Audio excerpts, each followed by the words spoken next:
Session 30 of the Law of One. Let's get into the mind-body-spirit complex, death, and a couple minor questions about evolution. Let's begin.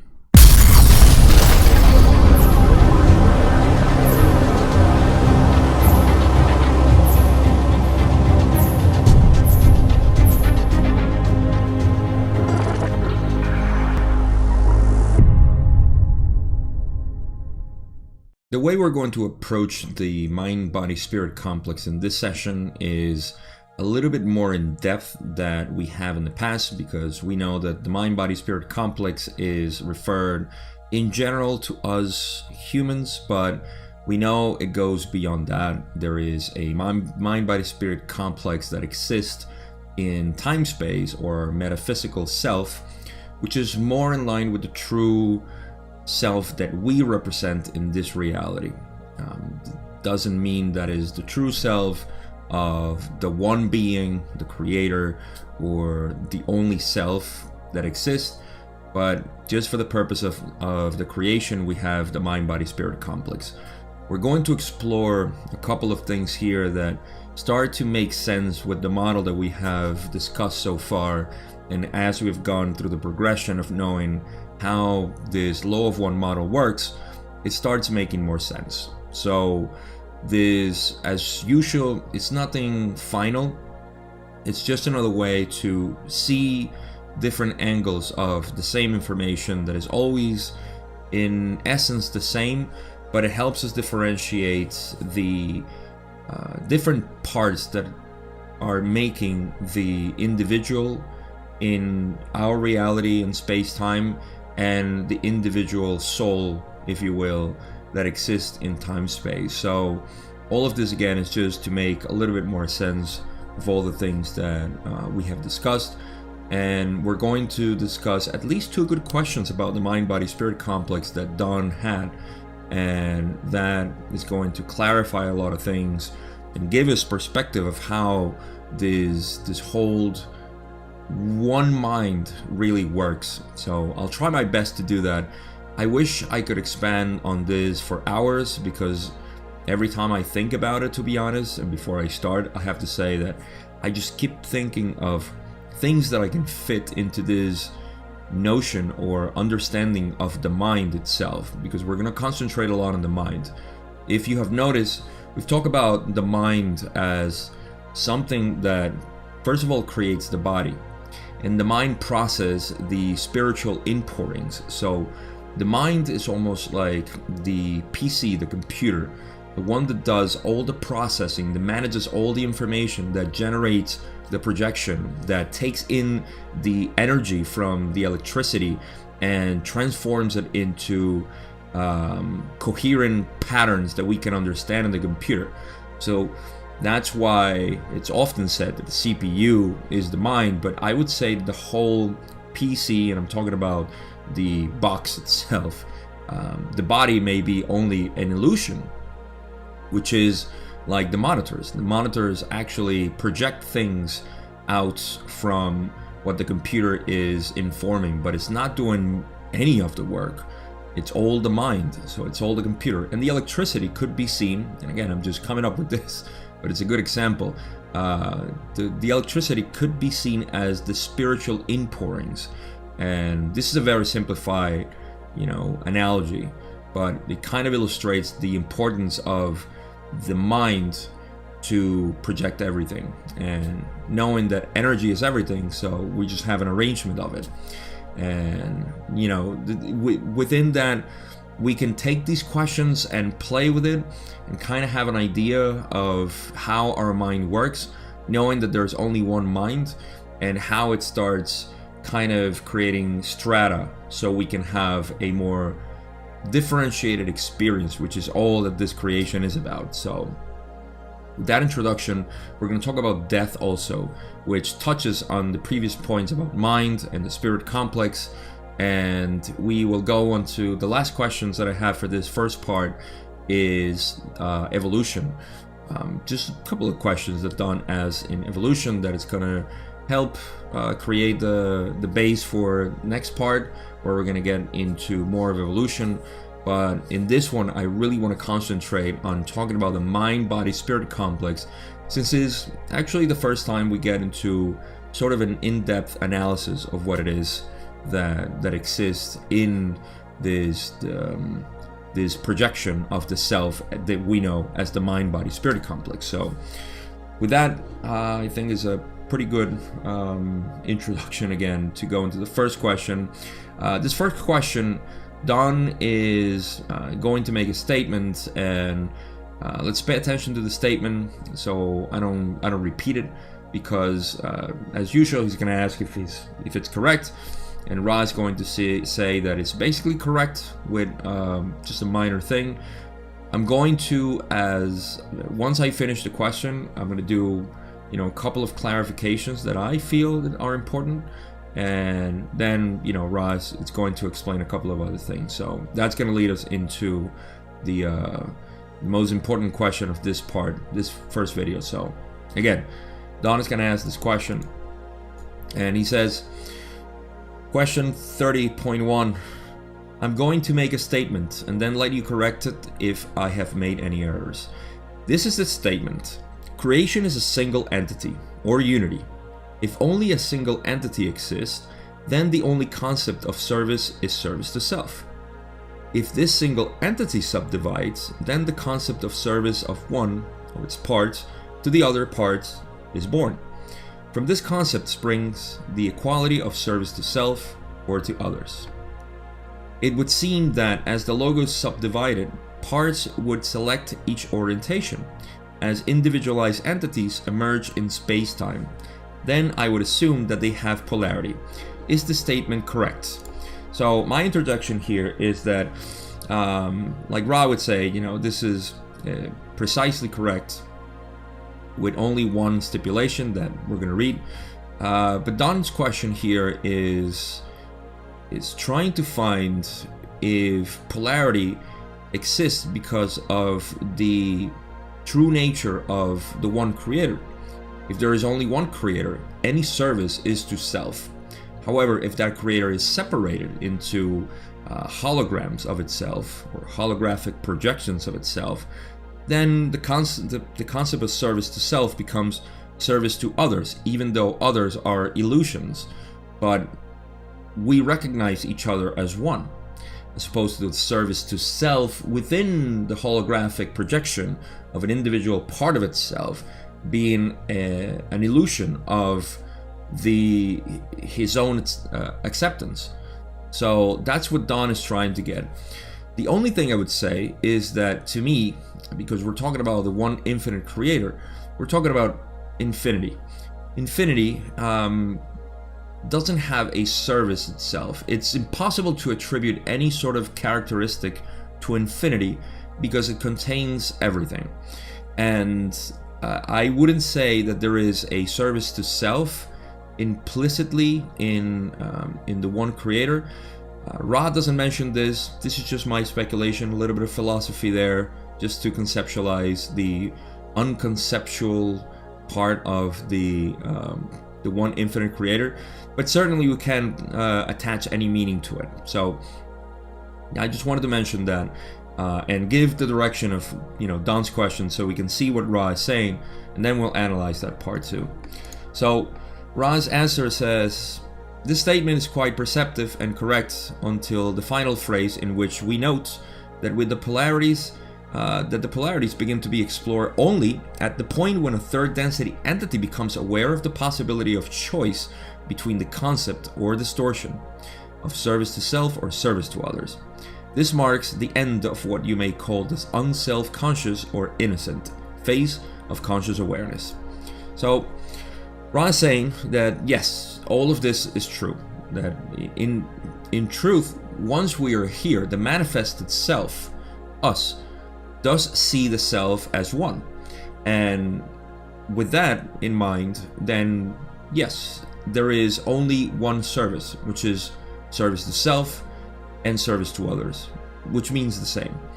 It's also important to mention here, I forgot in which session this was discussed, but Ra said that the reason why service to others is so powerful is because it is actually service to self. If you serve other person and know that that person is you, then you're actually doing service to self by serving others, but you're helping or contributing to the whole projection, the whole multiplicity of selves to oneness.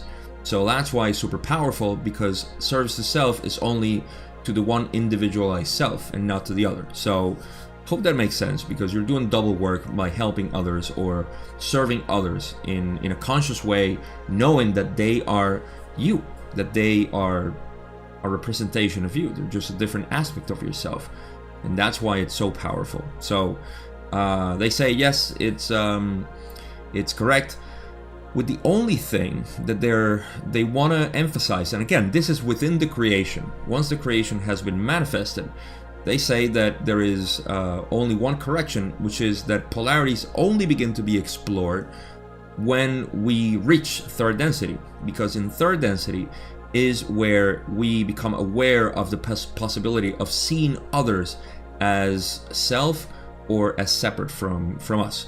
So this is where the exploration of service to self and service to others actually begins, because now you can either use others for your own benefit, or you can help others and try to live in a community as is supposed to be.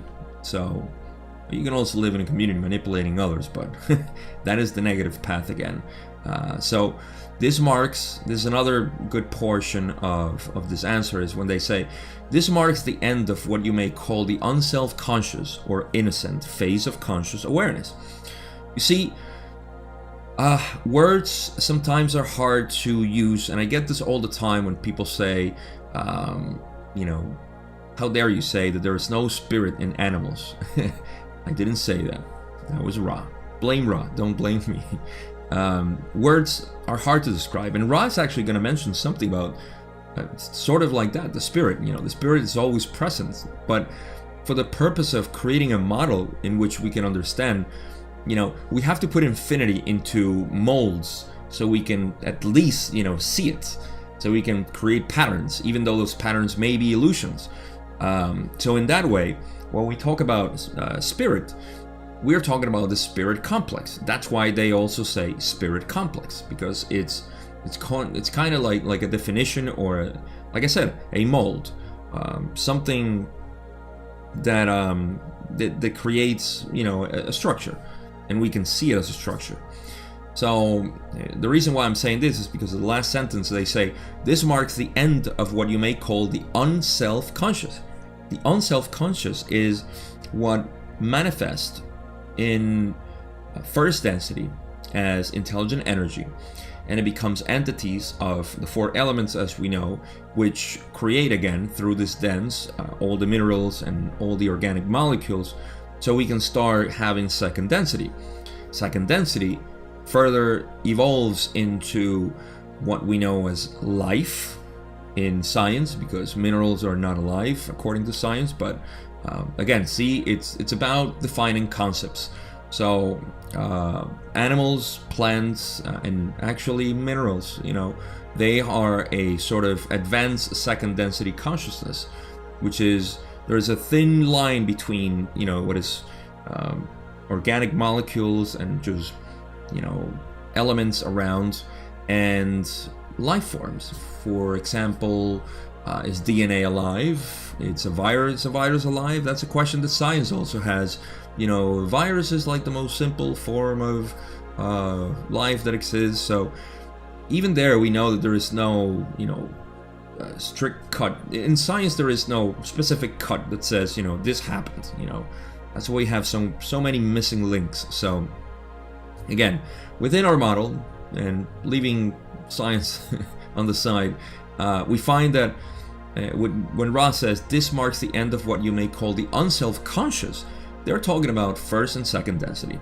And so in third density, we stop being innocent, as they called us, in terms of the direction in which we go, and the phase of conscious awareness. See, conscious awareness is in this case that simple awareness that everything is conscious. Everything is consciousness, and there is awareness in it, Otherwise, it wouldn't be advancing or evolving. Animals kind of depict this a lot for us because we can familiarize with them. Plants do it as well. But if we can get a little bit deeper into our imagination, we can see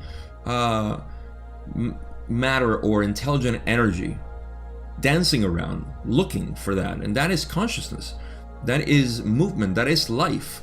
Because it's seeking the light. And that's the whole purpose of the creation. If you've seen my previous videos, and when I explain the, especially the past 3 sessions, where we talk about intelligent infinity, the logos, self-logoi, and so on, and the creation itself, you see that there is a manifestation of infinity. So the seeking from first density all the way to 7 is seeking the light. And that same light seeking is what we see in the evolution of energy. The evolution of energy through the different densities of consciousness. Let's put it that way. It's a dance of moving energy that becomes more aware of itself. And it's going to make more sense now when we get to the mind-body-spirit complex, because this is where it's going to, if we see it this way, then we can see that this whole idea is to create the unself-conscious, or innocent as they say, phase of conscious awareness becomes self-aware, which is us. Third density beings, mind-body-spirit complex, and that leads me to the next question. So Don says, thank you. Would you define mind, body, and spirit separately? Here we go. So, all right. So before I actually go into, let me make a quick pause here. I have to admit, while I'm recording this, that I have thought of many ways to describe this next question. And what I'm going to do is I'm going to read it as usual. Then I'm going to go back and we're going to analyze it.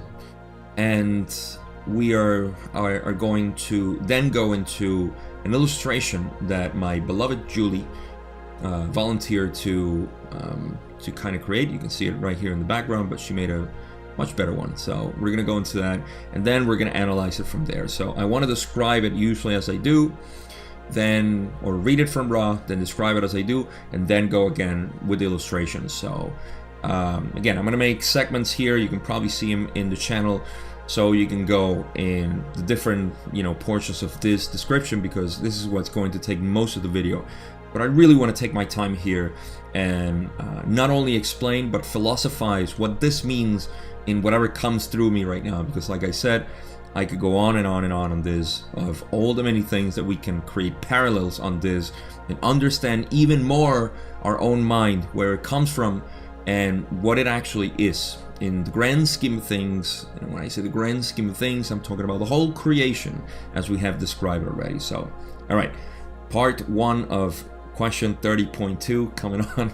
This is Don asking the question and Ra responding, and I'm just going to read it. So again, Don says, thank you. Would you define mind, body, and spirit separately?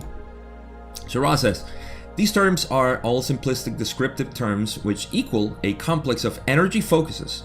The body, as you call it, being the material of the density which you experience at a given space-time or time-space. This complex of materials being available for distortions of what you would call the physical manifestation. The mind is a complex which reflects the inpourings of the spirit and the outpourings of the body complex. It contains what you know as feelings, emotions, and intellectual thoughts in its more conscious complexities.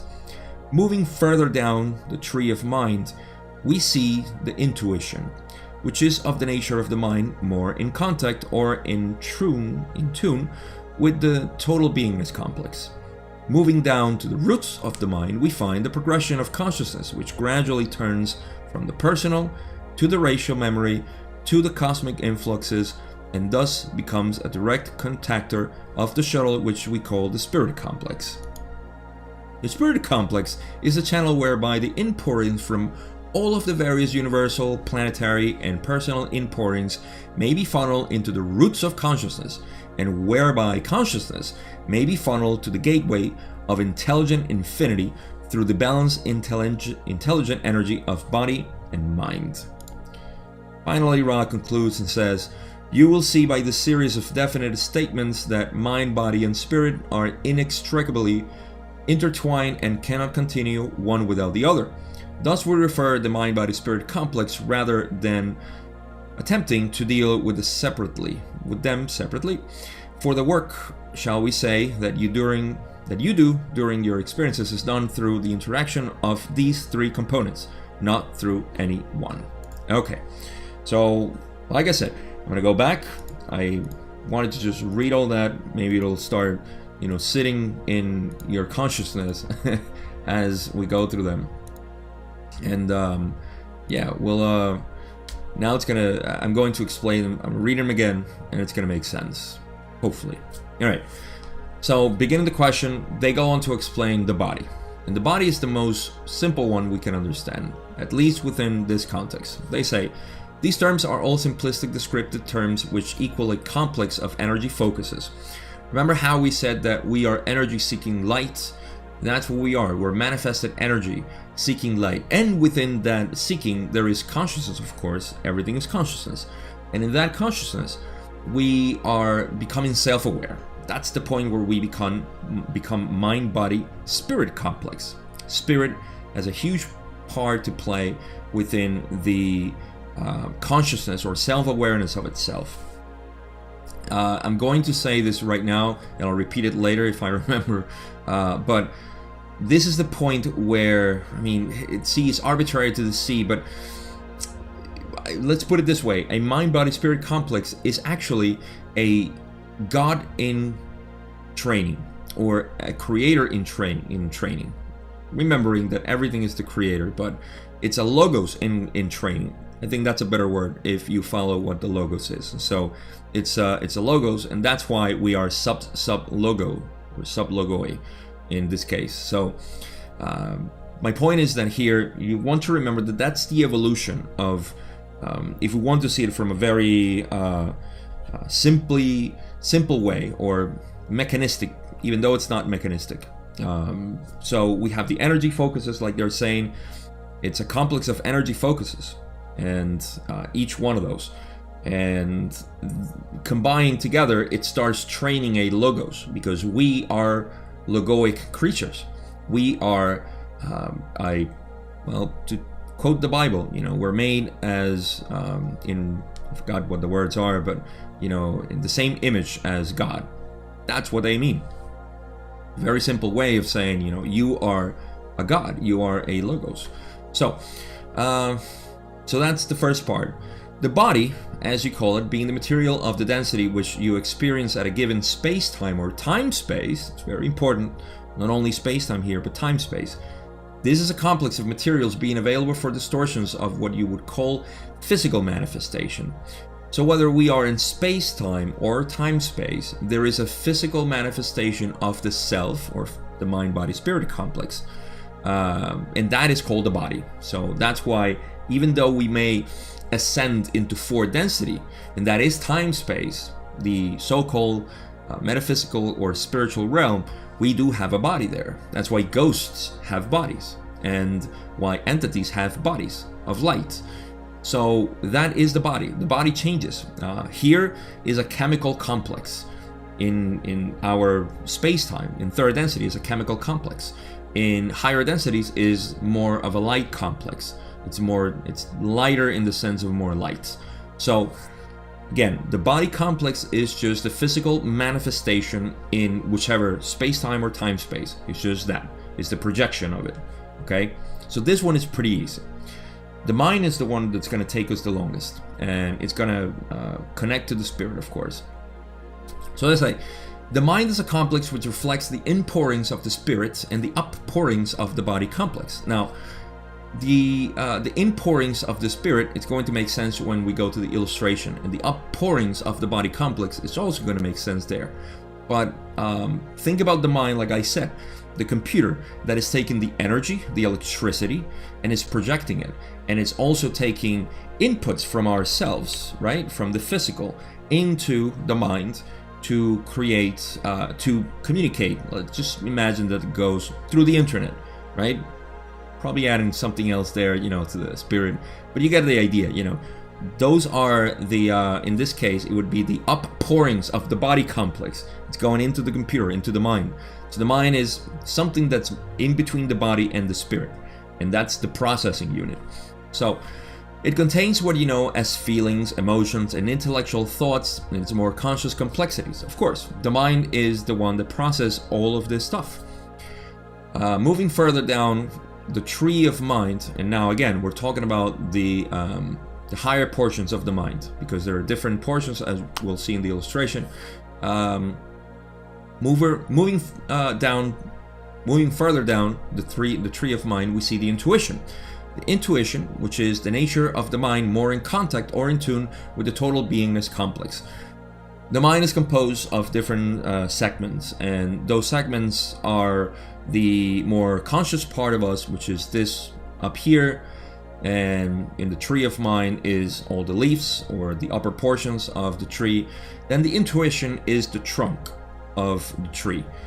That is the one that is more in tune with the rest of the total beingness complex. The total beingness complex is that self that exists across all dimensions, your higher self and everything. So intuition is why we are more in tune with our higher self, with Atman, and it has to do with the structure of intuition. Consciousness awareness is not so much in tune with the spirit complex. That's why when we go down the tree of mind, intuition is a lot more in tune, and we can see intuition as something coming from the heart too. Very important. So they say moving down to the roots of the mind, which is something now a little bit more bizarre, but it does make sense when you analyze it. Moving down to the roots of the mind, and this is beyond the veil, we find a progression of consciousness which gradually turns from the personal to the racial memory to the cosmic influxes, and thus becomes a direct contactor of that shuttle which we call the spirit complex. Before we get to the spirit complex, we have a couple of things to mention here. The first one is that as we go through the roots of the mind, now we're entering the layer of the veil. The veil that is hiding everything that is from the roots. And what is in the roots of the mind? They say there is the personal, so our personal unconscious. This is what Carl Jung used to call the collective unconscious, that we all, derive our things from. Our thoughts, our emotions, our weight of beings, archetypes, and so on. All of that is through the roots, the beginning of the roots of the mind. It's personal. It's our own unconscious. Then it goes into the racial memory. Racial memory here does not refer, I forget if they probably don't mention it in this session, but just to clarify it, racial memory does not mean the our physical appearance that we call race in human society. It refers to where we come from, and this has to do with cosmic families as we know them too, wanderers and so on. It depends on where. So to give you some of the examples that we know from the Law of One, the Martians have their own racial memory. The Maldekians, or people from Maldek, have their own racial memory. The ones that evolve here on Earth are also having their racial memory. People that call themselves from the Pleiades, maybe, or from other star systems. We all have our own racial memory. We bring them here. So there is a mix of that. Normally, and this is a good, thing to say here too. Normally what happens is that a planet apparently only has one racial or one race, okay? And that is racial memory is the same planetary memory. They don't mention it here, but our planetary mind is the one that goes under in the roots of the mind. It goes after racial memory. So remember, we're coming from the personal consciousness to the intuition, to the personal unconsciousness at the roots of the mind, to the racial consciousness or the racial mind. and then we go into the planetary mind. So I'm mentioning this here because even though we may have different racial, say, groups in this planet, we are all united by the Gaian mind. Gaia. Gaia is the unity of all these groups, all these races that come from different star systems, or even planets in our own solar system, or the native ones here. It doesn't matter where we come from. In the end, we're all connecting with the same Gaian mind. At least in our planet, I can call it Gaia. But it goes further than that. They say it goes to the cosmic influxes. And from the cosmic influxes, they mean the cosmic mind, the all mind, the mind that is shared by all the creation, by all the galaxies. This is the one mind that connects everything, and you are you are part of that. I missed one that they don't say here, but there is the logoic mind as well. This is another part of the strata of where we connect. So you see, planetary mind, now that we have collected everything, also has as a connection the logoic mind, so the sun's mind, or our sun, the star. And that star connects also to the galaxy and the rest of the galaxies, which are logos, or logoi. And all of this within the mind is what gets the contactor with the shuttle that they call the spirit complex. Okay, so like I said, spirit complex, for now, let's just leave it as that. At that, we're going to talk about it a little bit more in the next slide, and then we're going to go to the illustration. So let's go to the spirit complex. Spirit complex is the channel whereby the inpourings, Ra says, from all of the various universal, planetary, and personal inpourings may be funneled into the roots of consciousness, and whereby consciousness may be funneled to the gateway of intelligent infinity through the balanced intelligent energy of body and mind. I'm going to finish it here because the rest, I'm not going to discuss it, and then we'll go into the illustration. And but see, the spirit complex, and this will make a little bit more sense in the illustration, I hope. Thank you, Julie, again. The spirit complex is a channel in which all the inpourings from all the various universal, planetary, personal inpourings, so basically the whole mind as we see it, gets funneled into the roots of consciousness. Consciousness being a very important word here, because in my interpretation, and again, this is just my personal interpretation, when they say that all of this is funneled into the roots of consciousness, they're talking about the consciousness that permeates everything, the consciousness that is the creator, because the creator is experiencing itself. So that consciousness is that what they're talking about. Not one specific in the tree of mind, which is conscious, but the all conscious creator that is here. And the spirit complex, again, is the one whereby consciousness may be funneled to the gateway of intelligent infinity. So in essence, the one connection directly to intelligent infinity, which is 7th chakra, or the octave 8th density, and that's where all goes through the spirit complex. So you can see the spirit complex actually as a shuttle, like they say, a channel, a tube, or a pipe, or something that goes through. And this is all through the balanced intelligent energy of body and mind. And here I am pretty sure they're alluding to the body mind that is in tune with itself, and that being us, of course. When we are in tune, then we can funnel all of that, and this goes both ways. It's not like we're feeding intelligent infinity. Intelligent infinity is also feeding us. It's a feedback loop. So, all right, this is all I got. Let's go into the illustration now. All right, so as you can see, the here's a tree. And you can see that, as we have explained in the previous sessions, previous well, it almost feels like a session already since I started talking about this. But the upper portions of the tree is what's the conscious mind, what we perceive here, what is out here, and we see, we engage the logical, the reasoning, the everything that is us thinking out here. All of those interactions that we have, and I would call superficial.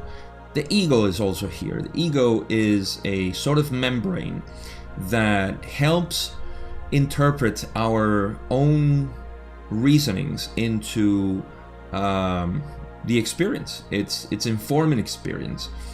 And of course, the ego doesn't exist in and of itself, but it's sort of like a useful tool that we have. And then we go into the trunk of the tree, which is the mind that has, as they call it, intuition. And in this intuition is where we start seeing that part that has the information coming from spirit, or the spirit complex, and the deepest part of the roots. As you can see, everything's being fed from the roots all the way up to the tree, because the tree is just one being, of course, but all that information is just being shuttled in there. But the intuition is still part of us here. It is not through a veil. Even though it's something that we need to train, of course, just like we need to train our logical, intellectual portions of the mind. Like they said, there's a part where they say it contains what you know as feeling, emotions, and intellectual thoughts in its more conscious complexities. See, feelings, emotions, and intellectual thoughts are all part of that part of the mind. Everything that's being processed here is, in essence, intellectual thoughts, and most importantly, feelings and emotions. Very important to keep that in mind, because the whole purpose of us being here is to process this feelings and emotions. So it's a very useful thing to know that what we are producing here is just that, is the interaction with the illusion, the Maya that we call, to balance our emotions and feelings towards those scenarios. This is why this is called a simulation.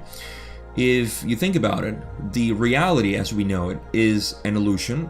That means that every single experience that is happening is only informing yourself on how to behave, how to react to certain things, and only you know the answer. This is why this is a simulation. Your body is not real. When it ceases and you die, quote unquote, you just simply cease to exist in the chemical complex that is this body. But you continue, bring all your emotions and feelings and all your database together with the mind-body-spirit complex that exists in time-space. So again, you can keep going back to this, to the illustration. We can see that portion that is outside of the earth is the one interacting. However, intuition is the one that is informing us. That's why they say, moving further down to the tree of mind, we see the intuition, which is of the nature of the mind, more in contact or in tune with the total beingness complex. Now, see the total beingness complex as the leaves all the way to the octave, which is represented as that nice spiral chakra in the octave, in the pink, almost pinkish color, light purple. So that is the total being. So the intuition for us is the one that is more in contact with that the total beingness. And this is really important to know, because we know that our intuition is the one that is in contact, more in contact with the rest of what we truly are. So this explains why it's emphasized so much that we pay attention to our intuition more than anything else. Intuition goes over intellect most of the time. So going back to the slide or the illustration, We can see that when they say, moving down to the roots of the mind, we find the progression of consciousness being gradually turned into the personal, to the racial, to the cosmic influxes. And those are the parts of the mind that I explained already, where they it's all a hierarchical structure in terms of what informs what and how much information is in that part of the mind. And that's all in the end the direct contactor with what we call the spirit complex, which we can see that tunnel that we see under the earth going from the roots of the mind all the way to the octave or intelligent infinity or the creator, however else you want to see it. So that is how the mind is structured that way. And just to finish up with the illustration, the spirit complex is the channel whereby the inpourings from all the various universal, planetary, and personal inpourings may be funneled. See, you can see that the spirit complex is the one that connects the mind to the spirit, to intelligent infinity. Let's put it that way. So the spirit complex is the tunnel that exists between the mind and intelligent infinity. That is in essence what we have. So as you can see, we have a one connection with everything, and the mind is in essence everything in that way. So this is why when we think about ourselves, it's important to know that there is a connection of the self all the way to the to intelligent infinity. Now, I know the tree looks like it's, from top to bottom, and forget about the tree for now. Let's go to the chakras, because this will help us also understand the way we are made. First, even though the chakras are related to everything, because we are just a fractal of everything, it's also cool to know that our three bottom chakras are associated with body, and this is our body. Then we have the mind, which is the heart and our throat, Shin, as it's said in Chinese. The mind brain, or the brain, not the mind brain, the heart mind, that informs in essence everything. So you can see the mind as being the heart, right, which is the real mind, and our blue chakra, throat chakra, is what's informing ourselves of this reality. Then we get into the spirit complex, which can actually be seen as the third eye being the connector. You see, the spirit complex starts with the third eye, and it extends and goes into seventh chakra, which is the spirit complex itself, or the tunnel. So it's like having two ends of one tunnel, or one shuttle, or one pipe, or tunnel, whatever you want to see it. That channel is the spirit complex between 6 and 7, and those two connect you to the next octave, or the intelligent infinity, which is always present in the octave, and intelligent infinity, in essence, it's all there. So it's a really good way to perceive how our bodies are just this manifestation, the mind being everything, and the mind being the one that needs to be balanced. Ra said in healing that balancing the mind is probably the most difficult and more, they use a word saying that it's almost like that requires the most work to do with the mind. If we can understand the mind is really what matters here. The body, not so much. The body you have to take care of course, like Ra said. You have to take care of the basic needs. It's just, that's it. The rest is luxury in your body. The basic needs, of course, it means taking care of your body. So it's not like you just don't want to take care of your body. But the mind is everything. And as you understand even more the mind, then you can understand even more your body. And the spirit is just connecting with who you truly are. That is why when they say raise your consciousness, That's what it means. Just raise your consciousness all the way from bodily, defensive, we have to overthrow the government, we have to survive. You're living down here. The mind is interested in everything. It's very intellectual. It understands everything. It takes control of the emotions and the feelings, and it balances it out. That's what the mind is. It's creating the hard work, and the spirit is just reminding you of who you are, and it's funneling in everything that you are. And the more you can expand your consciousness or raise your consciousness, the more you can funnel that energy that is coming from intelligent infinity, the creator, which is making you unique. And with that, I think I have extended myself enough here. Like I said, I can probably talk about this and philosophize for a long time, but I don't want to make this video longer than it already is. We have more questions to cover. So I'm just going to finish with rereading the last part that Ross says. You will see by this series of definitive statements that mind, body, and spirit are inextricably intertwined and cannot continue one without the other. Of course, it's like chopping the tree. You know, how can the roots work without the leaves, and the leaves without the roots, and so on. So, thus we referred to the mind-body-spirit complex rather than attempting to deal with them separately. For the work, shall we say, that you do during your experiences is done through the interaction of these three components. Like I said, these three components: the body, the mind, and the spirit. The body is needed to be manifested here, otherwise your mind couldn't exist. The body is the creature of the mind. It's like tendrils that comes down, you know, from the mind, and it's just us. It's an extension of the mind. And of course, the spirit is the one that is funneling all the information. So, again, that's it. Done through the interaction of three components, not through any one. That's with the complexity that we got. This last is like, yeah, we got your. All right, so I hope that made sense. Please leave me any comments as usual, because I love talking about this.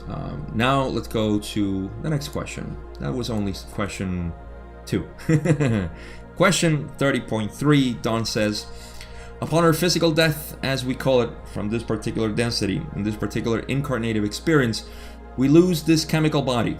Immediately after the loss of this chemical body, do we maintain a different type of body? Is there still a mind-body-spirit complex at that point? Ross says, this is correct. The mind-body-spirit complex is quite intact. The physical body complex you now associate with the term body being but manifestation of a more dense and intelligently informed and powerful body complex. So again, Ra is elaborating more on. Don wanted to know if there was another mind-body-spirit complex, which is correct. We do have a mind-body-spirit complex. I alluded to this in the previous question, or the one before, I forgot already. But there is a mind-body-spirit complex that is quite intact, like I said. Remember, physical death is just the ceasing of the chemical complex that is the projection of the real mind-body-spirit complex that exists in time-space.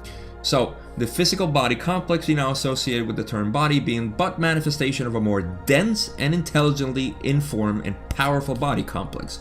The mind-body-spirit complex that is in time-space is not it's not affected by the veil. So that's why they say a much more intelligently informed, dense, and powerful body complex. This body complex, of course, being the manifestation. A manifestation of yourself in whatever it may be, in this case, time-space, of course, which is eternal. That's why all cultures have always said that, no worries, relax, you're eternal. This is just but manifestation. All deep philosophers, real philosophers. When I say real philosophers are those that always said, we have no idea. Since we can measure spirit, we cannot say that it doesn't exist. So we must at least consider the possibility that it exists, and we are eternal in that way. So, I don't know. I don't care. It has to be that way.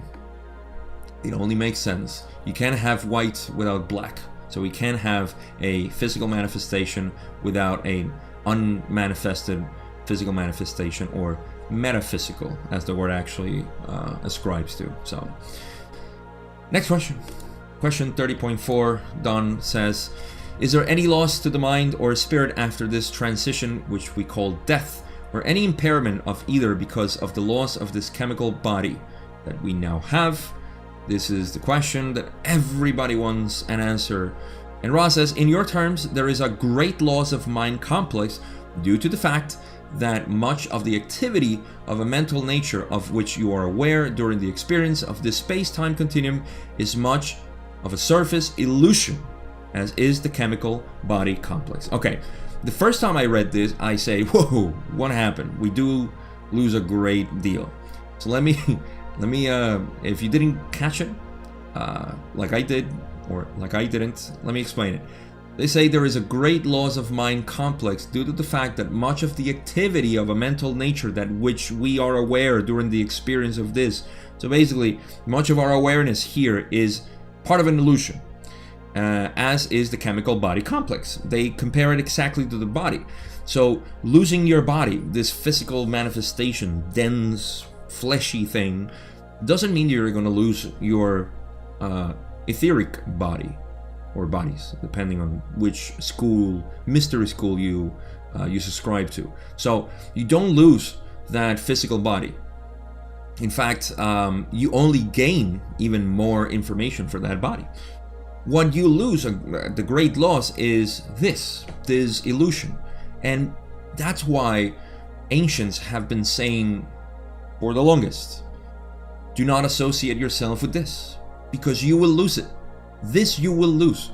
You will lose your association with your car, your money, your girlfriends, your boyfriends, and I mean not the person itself, because the person does have a soul and a mind, body, spirit complex outside of here, but your projection of them, who they are for you, your ownerships, all the things that you are attached to. The Buddhists call cutting the cords. Cut the cords to everything, because you are not attached to this. And there is a great loss of mind. This is also why in near-death experiences, everybody reports, I just wanted to have more time with my family, do meaningful things, and blah, blah, blah, blah, blah, because all of that, and I don't mean to demean, with the blah, blah, blah, blah, but, just to encompass everything else that they say, that is of a nature of enjoying life, having an experience, and not attaching yourself to anything, not even to your body. So that's what they mean by, there's a great loss of that because of our attachment to this illusion, and much like the chemical complex. But they elaborate further, and I'll keep reading. Ra says, in other terms, nothing whatever of importance is lost. The character, or, shall we say, pure distillation of emotions and biases, or distortions and wisdoms, if you will, becoming obvious for the first time, shall we say, these pure emotions and wisdoms and bias distortions being, for the most part, either ignored or underestimated during physical life experience. In terms of the spiritual, this channel is then much open due to the lack of necessity for the forgetting characteristic of third density. We can unpack this and have a beautiful experience here together. Okay, so they say, in other terms, nothing whatever of importance is lost. We don't lose anything that is important. We just lose the association with the illusion. And, it's just like, all right, I'm not going to put examples here, but you can imagine how you can be illusion with something or somebody, and then when it's gone, it's gone. It's just, poof, it's done, it's gone. That's how it's going to happen. Now, the character, or the pure distillation of emotions and biases, or distortions and wisdoms, if you will, becoming obvious for the first time. Everything, like I said, of all importance, your emotions, your feelings, the way you treated other people, how you dealt with yourself, how you dealt, with nature, how all of those interactions becoming obvious for the first time, shall we say, because these pure emotions and wisdoms and bias distortions, so your directions, your orientations, all of this becoming, for the most part, either ignored or underestimated during physical life experience. All of this, we, for the most part, we ignore it. We just take it for like, it was an emotion. Oh my God, I felt this. Oh, who cares about that? We are very concerned with the physical illusion. And you know, now for the first time when we die, we just become aware of that, and it becomes overwhelming, you know, at the beginning or at the end, depending on how you want to see it, at the beginning of the end of your life. So you know, all of this is in terms, okay, so yeah, let me pack that up. That's just, you know, what's important, what we take with us. In terms of the spiritual, okay, this channel is then open due to the lack of necessity. Lack, okay, that we don't need anymore the forgetting characteristic of third density. The veil is dissipated. Now we are more aware, and the inpourings of the spiritual complex now coming from intelligent infinity is a lot more obvious and much more open, because as we go through the veil, we just kind of constrict ourselves in views and everything to do work, to have an experience. So, whew, I love this part. All right, last couple of questions. I think I'm not going to get into the evolution part. We'll leave that for part 2. So Don says, I would like to know how the mind-body-spirit complexes originate. How, going back as far as necessary, do they originate by spirit forming mind and mind forming body? Can you tell me this? Rod's going to explain. We ask you to consider that you are attempting to trace evolution. This evolution is, as we have previously described, consciousness being first, in first density, without movement, a random thing. Whether you may call this mind or body complex is a semantic problem. We call it mind-body complex, recognizing always that in the simplest iota of this complex exists, in its entirety, the one infinite creator. The mind-body complex then in second density, discovering the growing and turning towards the light, thus awakening what you may call the spirit complex. That which intensifies the upward spiraling towards the love and light of the infinite creator. And I will pause here and I will just reread that part, because Don wants to know how the mind-body-spirit complex originates. So Ryan's saying, you know, listen, you know, we've talked about this in the past, and we have, you know, the evolution of how, I mean, we talked about it now in the description of intelligent infinity becoming intelligent energy becoming what we call the observable universe or the material universe. And then we talked about also in the past, we talked about the evolution from first density to second to third.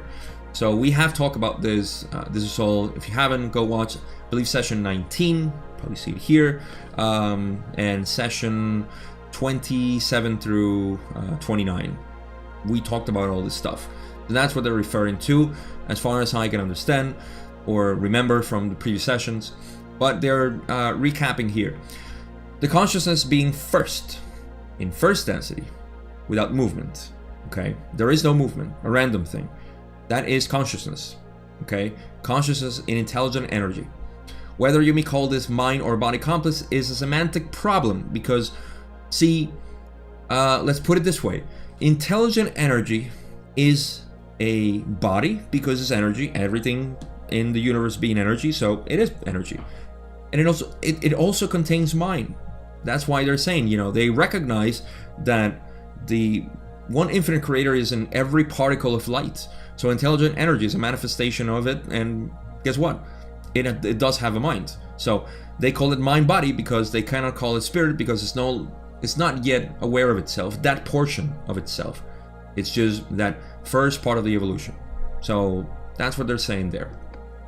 And they go on to say the mind-body complex then in second density, we know this already from previous session 19 especially, discovering the growing and turning towards the light. So thus awakening what you may call the spirit complex. This is the graduation from second density to third density. And second density is like I said, you know, from the beginning, first density becomes second density. That's where this creation starts in the manifested space-time and time-space. Now we can see the growth towards the light love of the creation. So love light becomes seeking light love, and it just goes like a toroidal field. I don't know, just the way I like to describe it. So, thus awakening what you may call the spirit complex, that which intensifies the upward spiraling towards the love and light of the infinite creator. us. We are looking for that 4th density, 5th density, 6th density, even up to 7th density. All right, let's go to the last parts. When Ra says, the addition of the spirit complex, though apparent rather than real, it having existed potentially from the beginning of space-time, perfects itself by graduation into 3rd density.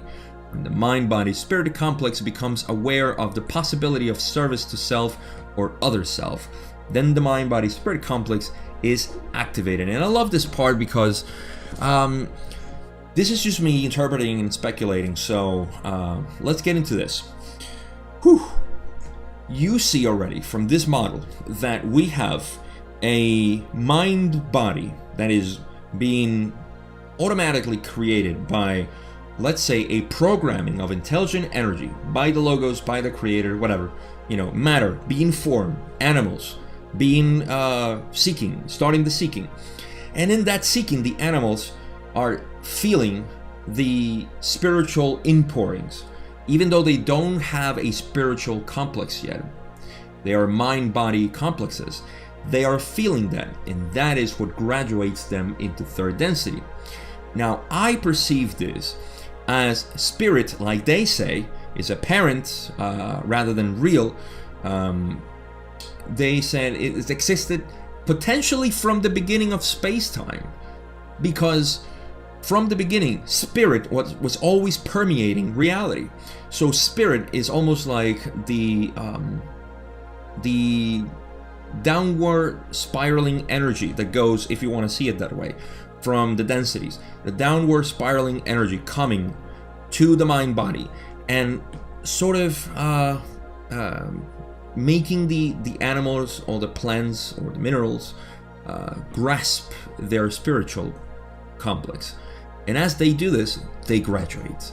Once they graduate, now the spirit complex has a portion or a responsibility, if you will, probably a bad word, but it has a part to play in the evolution or further evolution of this complex that we now call mind, body, spirit complex. Now the spirit complex comes into play with us accepting this import, and this is why in 3rd density, we are trying to connect as much as possible with that intelligent infinity that we are attached to by our 3rd eye, by our perception of reality through a sacred understanding of this creation. So this is the activation, like they said, and I don't think I can explain this even further. I mean, when the mind-body-spirit complex becomes aware of the possibility of service to self or other self, then the mind-body-spirit complex is activated. This is the 3rd density. This is when the mind-body-spirit complex is activated, which is a point in our evolution. Again, this is a long time ago. We have been through this. Now I'm talking about the Law of One series, but we have been through this in thousands of incarnations, probably. So we already know we have that awareness of service to self. So our spiritual complex has been activated for a long time. So, but Ra is just explaining, from the animal to the human, the first incarnation, perhaps, maybe of the possibility. The probability is very high that they perceive depending on where the tribe might be at the time. Who knows? I'm just trying to imagine things, but this is the point where the spirit complex is actually activated. So I think this is all we have for today. It's already an hour, and I'm not going to cover the evolution. Next questions for next part, it's going to be a little bit more about evolution. We have a lingering question from session 29 that I remember when Don wanted to ask something about the evolution of the planets, and Ra gave an answer. If you didn't watch, go watch session 29. Thought it was funny how Ra gave a different answer, but still gave us some pretty good insights. So Don is going to structure this question better for the next video, the same session. And we have other minor questions, so I hope this actually helped in understanding the mind-body-spirit complex that we are, not only in physical but metaphysical form as well. And I want to make conclusions here. My biggest conclusion, since we talked about the mind complex specifically, is to realize that we are not separate creatures. Again, we want to commune with that idea that we are not separate creatures from everything that's happening around the world. We not only have, and even if we feel like we're part of everything, but we're limited because we have a veil, and trust me, I get a lot of questions and people complaining, sort of, complaining about, why do we have a veil? Why can I not have access? And that's a deep question or a deep answer.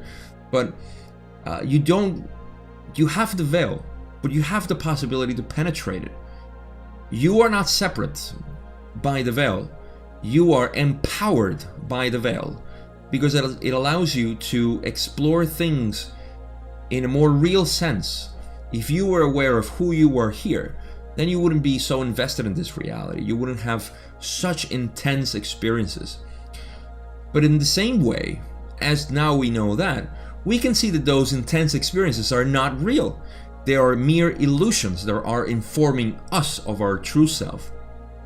So, understanding the mind in this way, it really, really empowers you, because it shows you that you have access not only to your personal unconscious or the racial unconscious, cosmic brothers, family, here we go, hug each other.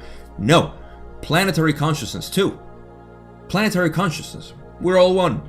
Oh, we're separate in this earth. No, we have access also to the logoic consciousness or mind, the sun's mind. We can derive information from there. Not only there, from the galaxy, from everything. You are tethered to the Creator. But the deeper you go, the more balance you need to have with your mind and body.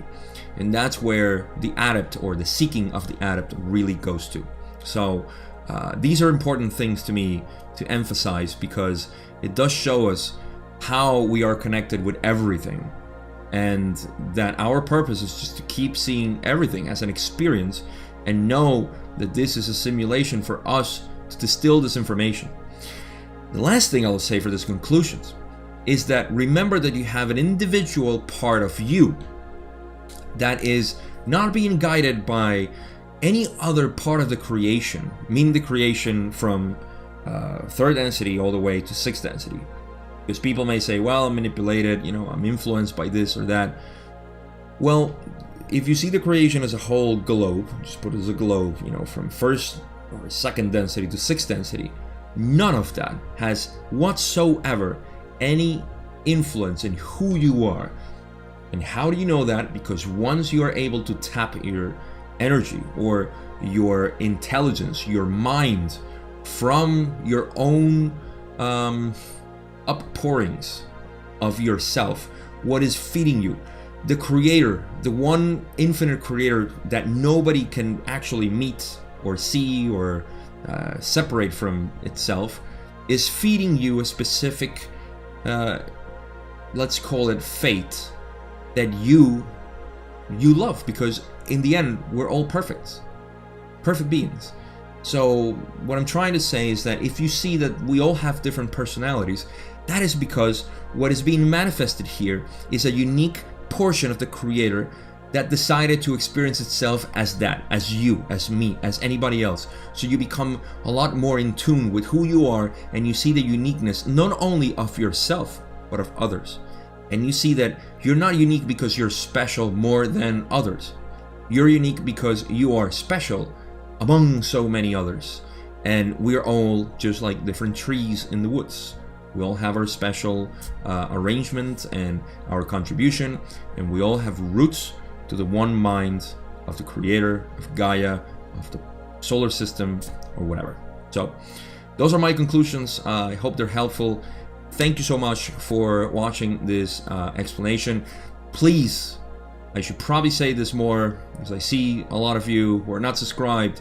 Please subscribe, share this with somebody else that want to subscribe. I normally, for the past year, didn't ask too much for this because I just like putting the information there, but I would like this to reach more people. So If you haven't subscribed, please do so. It does help the algorithms of YouTube and just get more people in the mix. Like as well, put the comments, notification bell. As much interaction with this video you can have, the more it's going to help to spread this out.